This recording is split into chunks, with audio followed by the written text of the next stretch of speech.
situation? There's a lot of X-rays and MRIs that are still out there, so we don't really know. It's that time of year where there's a lot of guys that are banged up, just don't know how serious and how much they'll get to practice, on a short week.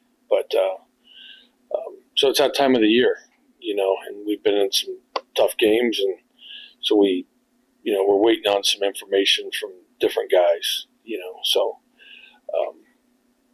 we're keeping the MRI company going pretty good. They're pretty steady. Thankfully, they're giving us some spots because they're hard to get into some spots, but we just got to find out how everybody's doing. That's tough on any week, but you've got a short week. Can you give us a taste of what changes with a Friday game? What changes between now and then? Well, we cut down practice a little bit just to try to keep them, especially with kind of how banged up we are, but we do cut down practice a little bit. We still get our team reps in. We cut back a little bit on individual. And then,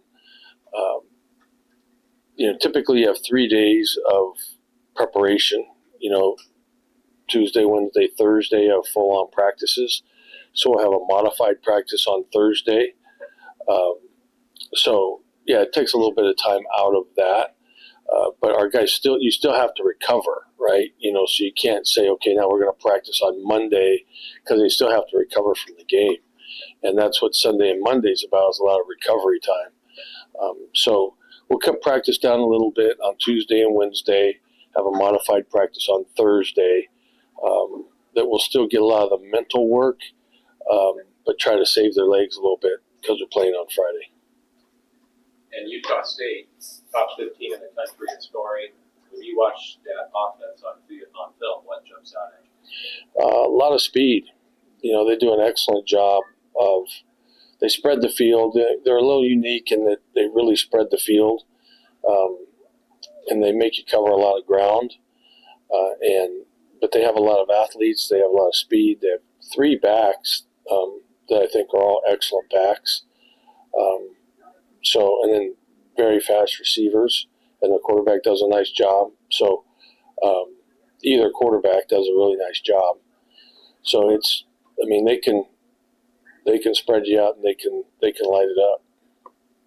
Morning, Coach. You described winning for you as a relief, and then it's on to the next. If you could describe the feeling of losing, especially a close game like that in conference. Obviously it hurts to play a tough game and not come away with a victory is a very tough thing. And, but you got to move on, as bad as you try, and the effort and all that kind of stuff. And we didn't play our best, so I give Wyoming a lot of credit. They're a really good football team. Really, really good football team. And they played better than we did. We didn't make enough plays, and so, but now you can't. It's a 24-hour rule whether you win or you lose. You gotta get on, and the best thing to do is just jump into the next opponent.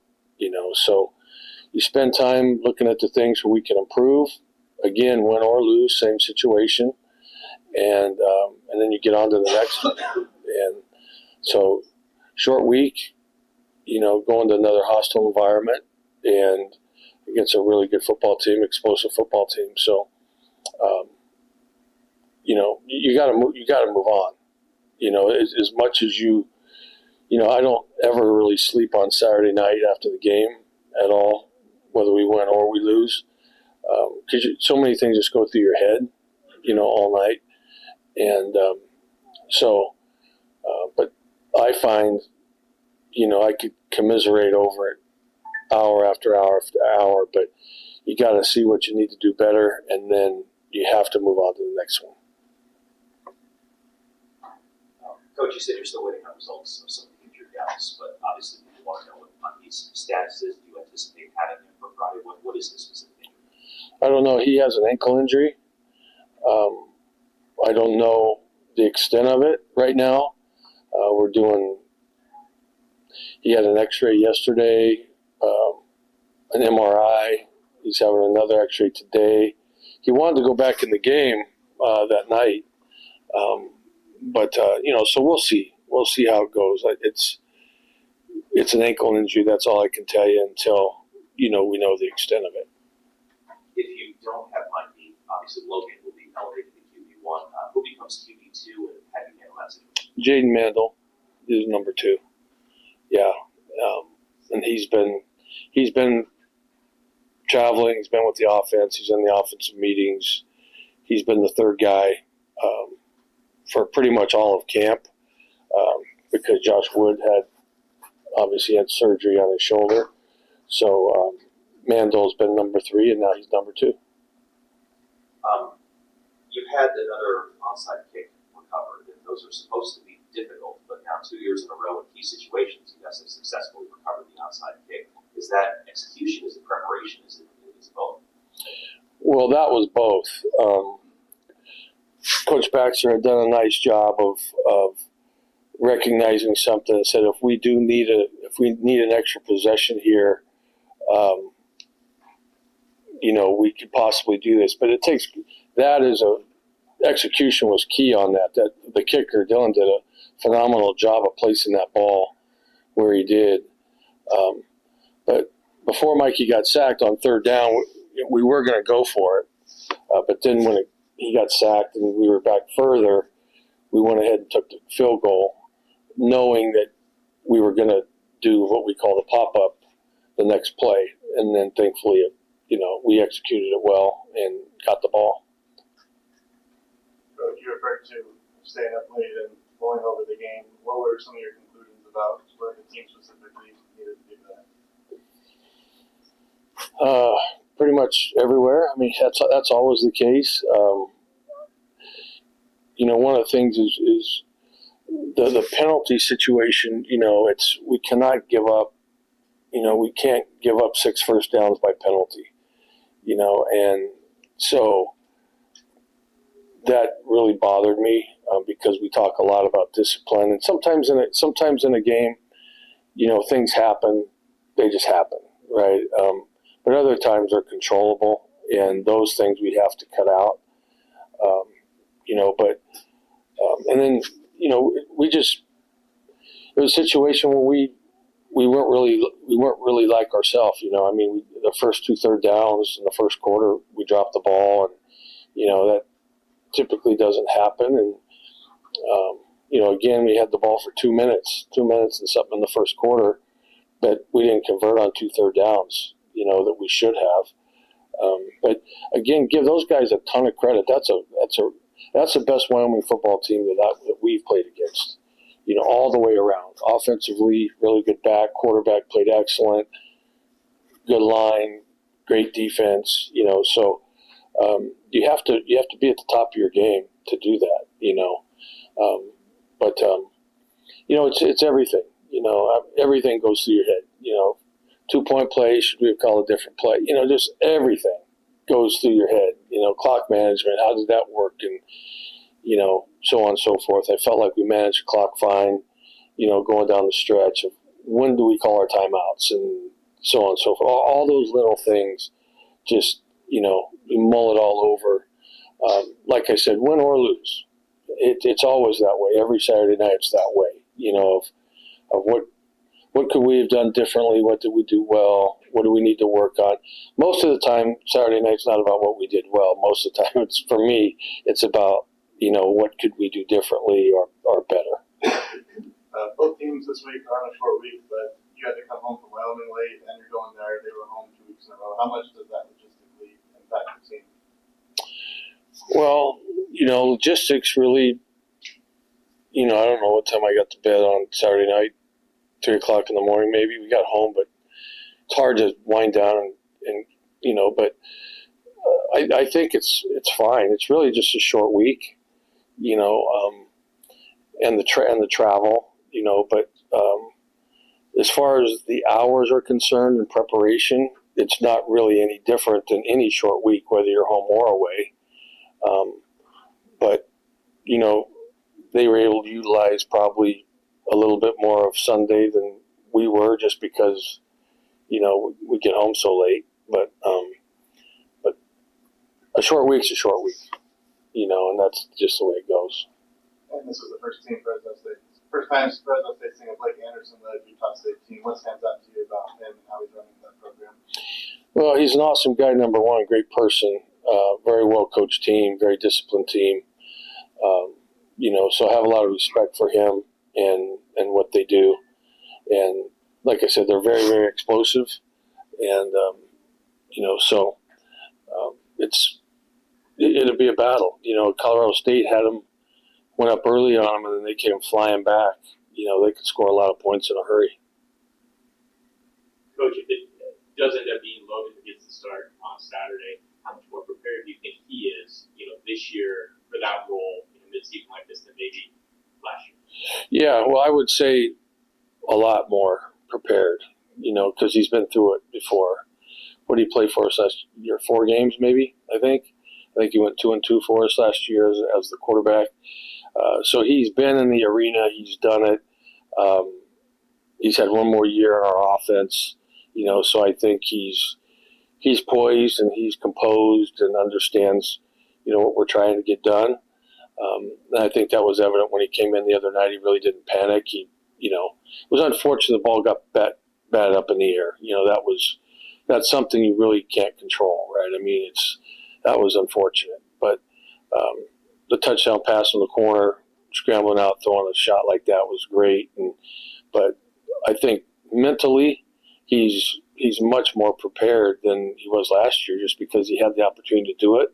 He's played in games, and he's 1 year older.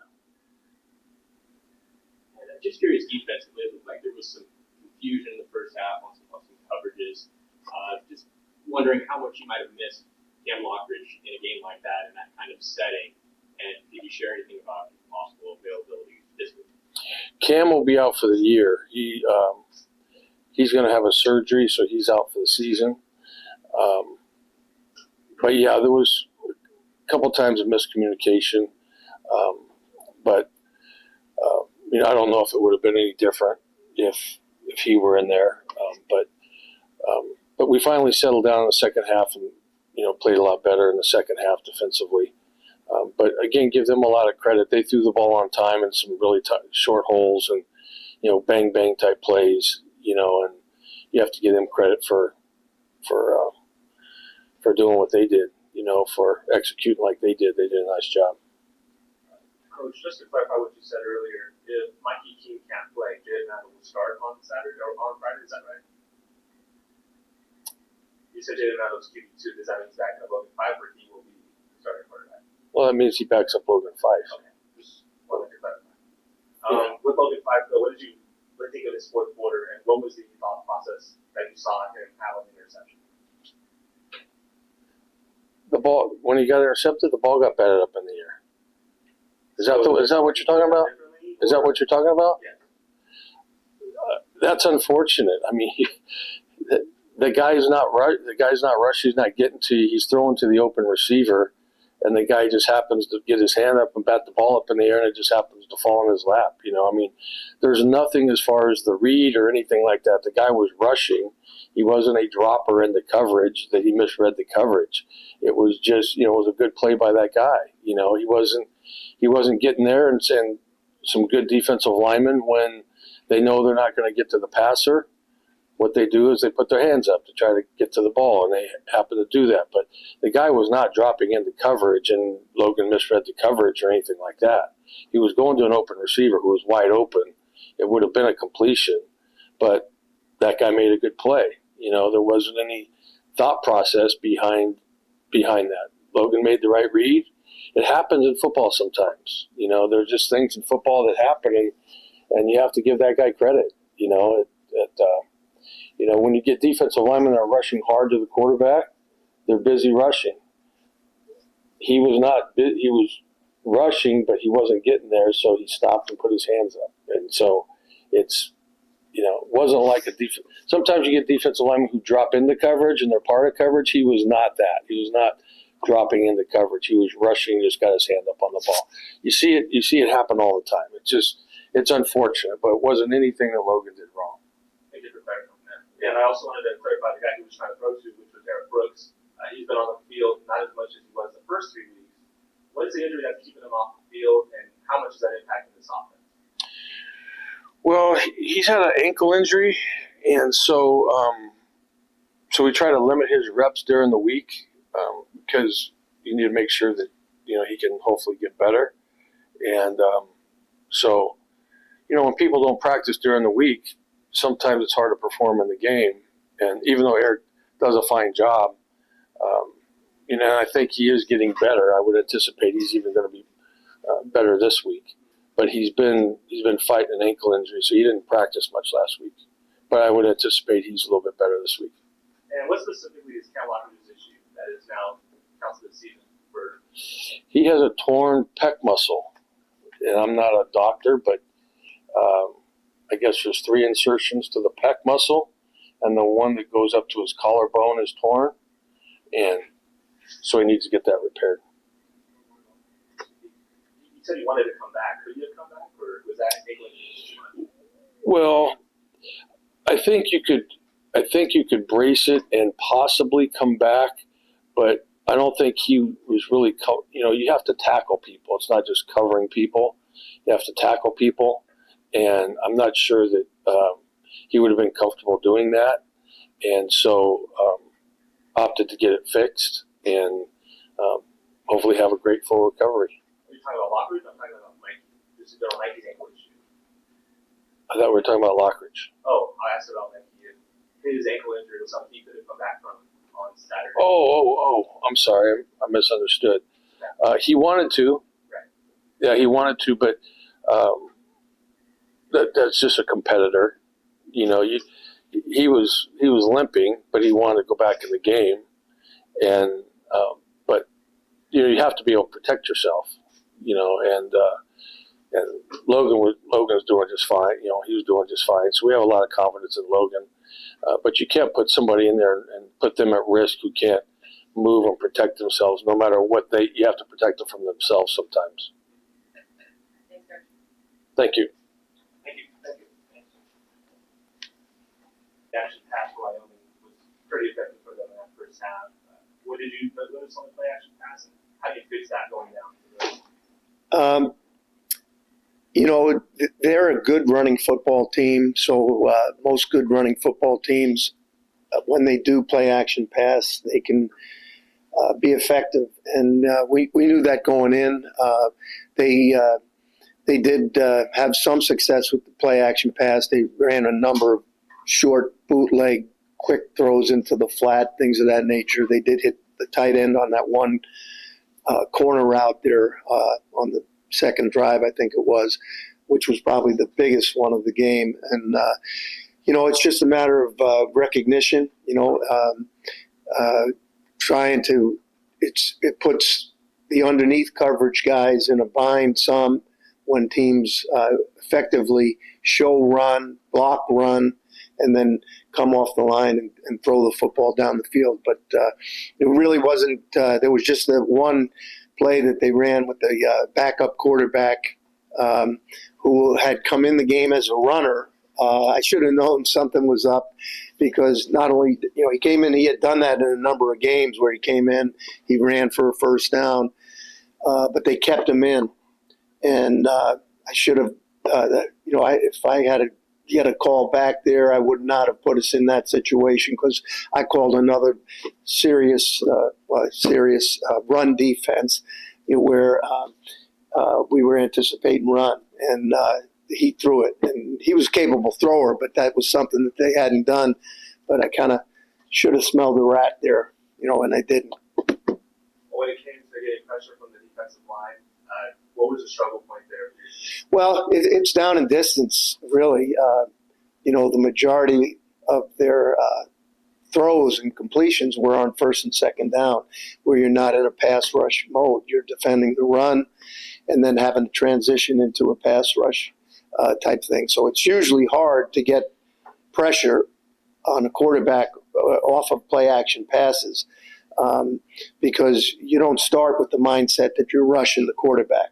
You're defending the run game, you're playing your gap, then you have to quickly transition, and oftentimes they have, whether it be max protection or protections that are geared towards handling the front four, pretty effectively. So it's different than third down when you can tee off and send pressure and give them different looks and different stunts.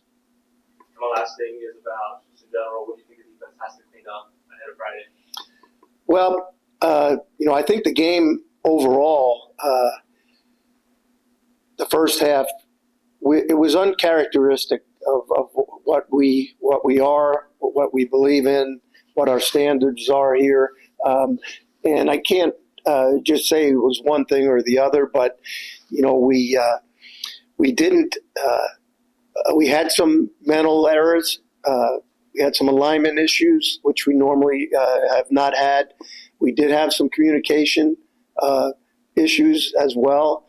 We had penalties that we hadn't had to the extent, that we had in the game. Critical penalties that sustained drives, changed down in distances, all those things. And it kind of started to snowball there for a while in the first half.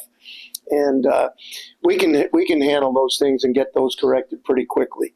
And I got to do a better job when a game starts going that way. Sometimes as a coach, you try to manufacture some plays by some of the calls you're making. You don't want things to get away from you, so you may call something that at a certain time, hoping that you're going to land it, type of thing. And that can cause some of the confusion, I think, and I got to do a better job of that. We just heard about Cam Lockridge. Can you share just what your views on the quarterback room without him? And there doesn't seem to be much experience behind your two starters. How do you manage the depth there with them? Well, we've got some young, capable players. They're going to have to get a lot of work here in practice as we prepare. It's a hit losing Cam. But I think as the young players gain more experience, we're going to be okay. We've got talent. We've got guys that are eager and excited about opportunities. So, it's something that we're going to have to look at from how we're doing certain things coverage-wise. But at the end of the day, I think we're going to be okay. I think almost every touchdown Utah State scored last week was 20 plus, 3, 50 plus, something like that. Oh my gosh, these guys! There's some serious bombs going off with this team. They're ranked 24th in the country on offense right now, and coming off a game where they put 639 yards on Colorado State. That was pretty scary when you read that. Almost 400 yards passing and over 200 yards rushing. So they are a unique offense. They're aggressive. They spread you out like if they could split the receivers wider, they'd be off the field. They're borderline on the sidelines at times. So they really kind of do some unique things that way. And, you have to make some adjustments. You have to do some things schematically in order to handle the width of their formations. And, they are they know what they're doing with the passing game by spreading you out that way. And then in doing so, it also tends to lead towards being able to run the ball effectively when people start to try to deploy their defenders to cover down on receivers. So it's a double-edged sword. As a defense, you got to be able to get in and out of certain things. So, we're doing a lot of discussion right now in terms of what our approach is going to be. But they're a very, very good, explosive offense. One of the more difficult ones we'll play all year. And on the flip side, you guys haven't given up many big scores at all. Maybe not since like the first drive of Purdue. How do you handle that mindset? With your team that might be able to do some things that we got to cover them better than some of these teams on tape. Got to be honest with you. There's a lot of guys running wide open on some of these games that they've had. We got to. It's not a team. I think that you got to be careful how much you do, but you have to have enough to give them different pictures as well. So it's a short week. We got to go into it, with our core defense things that we do, that some things may have to be tweaked because of their formations and their personnel. But at the end of the day, it's going to come down to execution. Guys making plays one-on-one, being able to keep the quarterback under pressure. That's going to be a big thing. And trying to win the turnover battle in the game like this is going to be important. Coach, in this day and age of spread offenses, and we usually see that almost each and every week, can it be more difficult to go up against a team like Wyoming, especially for some of these young guys defensively who aren't used to seeing 2 or 3 tight ends on the field, especially when they start throwing the ball? Yeah, that's a good point. I don't know if it's more difficult, but you don't practice it either. Our offense is opened up, and during spring ball and training camp, and the majority of the teams we played early in the season were different, so it does require you to change your thought process a little bit. Although I think Wyoming, I give them a lot of credit. I heard Coach talking about that, but they did a good job, and they did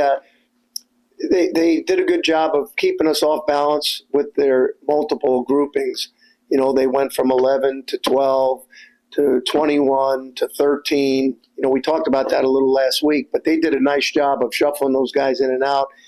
And, in a game like that, you're trying to see who's coming in, who's leaving, and then you're trying to get the right call, and you want to be perfect, but it's not always perfect. And, they did a good job, and it's something we got to continue to work on, because generally speaking, we see 11 personnel and some 12 personnel by most of the teams we play. And I think that's pretty much characteristic of what it's like around the country.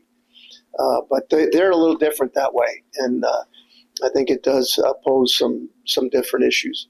And you never have teaching moments, right, because of a loss, but could this be a week where there's a silver lining in a way that you kind of grab their attention, defensively after things were becoming pretty easy for them, and kind of what would be those teaching points this week? Well, each week it's a teaching point, whether you win or lose. The thing that, that I'm most proud about with these guys is that the resolve they showed at halftime, when we spoke at halftime, there was no panic. There was determination. And I think that lesson, because a lot of teams I've been around over the years, when you get down like that, and on the road and all that type of stuff, it's not like you stop playing, but you lose your edge.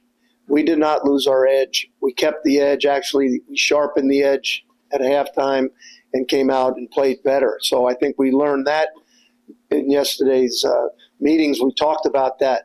But they also realized the fine line that you walk as you get into these conference games. It's going to be, it's going to be tough every week. If you don't make the plays you need to make, if you don't get off the field on third down, if we make mental errors or if we make penalties, those are all teaching moments. They can just see, a 2nd and 6 goes to 2nd and 1 on an offside penalty. That changes the complexion of it. Penalties in the red zone, incomplete pass. Now it's a holding penalty. Next thing you know, it's 10 yards. It's close half the distance to the goal, and it's first down again. Every situation changes that way. And I think we went through the entire tape with the group. We do that on Sundays, and talked about it. Everybody kind of took ownership, starting with me, and now we got to collectively come together and move forward and straighten it out. Coach, you were talking about some of the young guys getting more reps, and I think I'm saying his name right. It was CV Namora, got his first action reps. Yes. He was injured in the spring. What type of a player is he? What does he bring to this team? He's a high energy, high motor, physical, tough. He's a bulldog through and through. CV's going to help us in a lot of ways here as the season progresses. He worked extremely hard to rehab from an injury, came back a lot quicker than anybody anticipated, and he can do. He's a very good linebacker. He's a pass rusher. He's very versatile, and he's tough, and he plays with high energy. The player is kind of, he's one of those guys that's a spark plug when he's out on the field. Everybody kind of, they feel his energy, and he's going to be a good addition.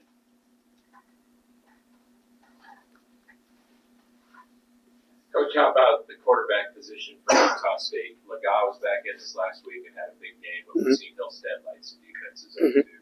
What do you see on film with those two? When I watch them, it's I haven't really seen any big difference between the two in terms of productivity.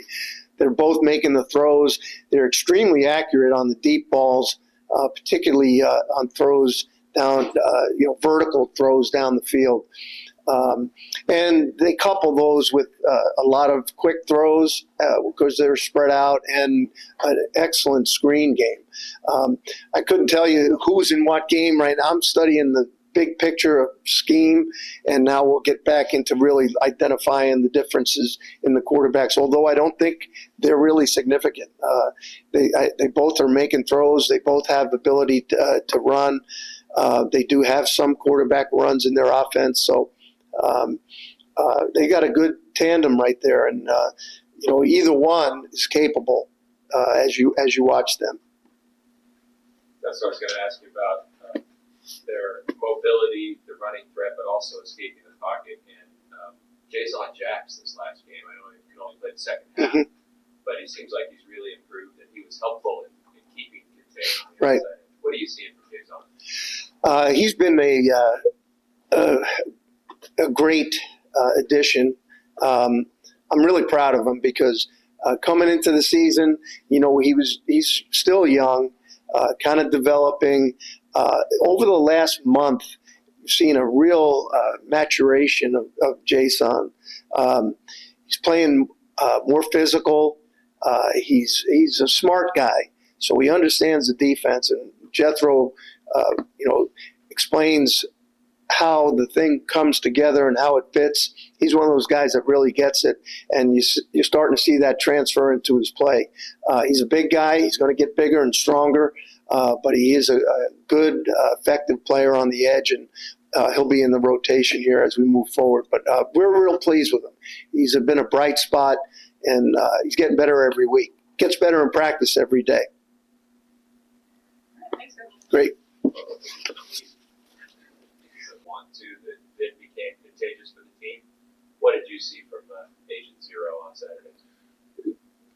I don't know if there's anybody that cares more about Fresno State football than Magdalena, and I think that he was one of several that were. Our guys really believed that we were in it to win it, and he got some opportunities. And, there's a couple plays that stand out to me, when you reference those, that, he was really trying to will us to winning the game. And, he made two big time plays on the sideline, and then another one that he caught an out route on their sideline, and just the run after catch piece, really, he really battled for it. So but that's who Mac is, that doesn't surprise me.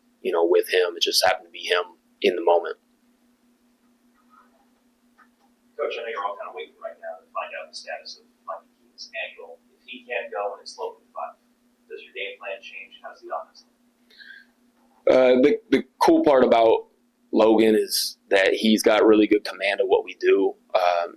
Good knowledge base. There's every quarterback is going to be different. As far as maybe conceptually what they gravitate to or what they like best. We included Logan all the way up to this point. We meet with the quarterbacks every Wednesday night, Coach Wade and myself, and kind of get a feel for what they're liking from a plan standpoint. And it's always interesting. That I'll have them rank the third downs, and I'll have them rank just different things. And maybe Mikey's list and Logan's list were different, but as far as what they like and what how they see the game, it's pretty similar. So I would say that there's going to be a lot of similarities, just maybe a little more stuff towards Logan's liking. I know you're hoping that the run game can take some pressure off of him, and it's kind of been a struggle for a lot this season, and only 38 net yards on Saturday. What do you do there? Do you run it more. I think one of the glaring things about Saturday was, and I referenced it last week, we keep a stat, rush attempts and completions, that combined number. And we had 15 rush attempts, like legitimate, called runs that got handed off. That's not enough, but we had 6 plays in the first quarter. And, I think that's one of the things that when you look at what they did on defense, and we knew it kind of going into it, that they were going to challenge you to drive the field. And to do that consistently, we need to run the ball. But 6 plays in the first quarter is going to take out, you have a lot less opportunities to do that. And then ultimately, when Malik touches the ball and when Elijah Gilliam, we were running the ball for 4, 5, 6 yards a clip, those are, and sometimes it's going to be 2-yard runs, and that's okay, because we have to keep chipping away, because a 2-yard run and a 6-yard run, now you're all of a sudden averaging 4 yards a carry. So, we need to run the ball more, but we were also playing catch up in the second half, where kind of ran out of time to be able to just commit to running the ball more. And I want to ask you about Utah State's defense. A lot's being made about their explosive offense, but they had some personnel situations against Colorado State where they had like 6 DBs on the field. That's not normal, right? So how often have you seen that? How do you game plan for that? Well, I think a little bit of that is what they were seeing, offensively from Colorado State versus maybe, you watch UConn, who's a little more committed to running the ball. You're seeing a little more base personnel from them. So I think it's really just kind of it's how they view you, and they viewed Colorado State as a throw first team, so they put more DBs out there and played that way. So it really is kind of game plan of the week for them, and the thing to their credit is they've got some good personnel kind of at all the different levels, so they're really going to try and match personnel based on what they're expecting. That offensive coordinator quarterback relationship, and also the quarterback coach as well, is that you guys spend a lot of time together. What's going to be, if it looks like Logan's going to be the guy on Saturday, what's going to be kind of your personal message to him about, this Saturday and how he should approach, this game? Just playing with confidence. He gave Mikey a run for his money in the quarterback competition in the first place, and so, I think that what you saw last year in the games that he started was he never wavered, even when we struggled offensively, he handled that well.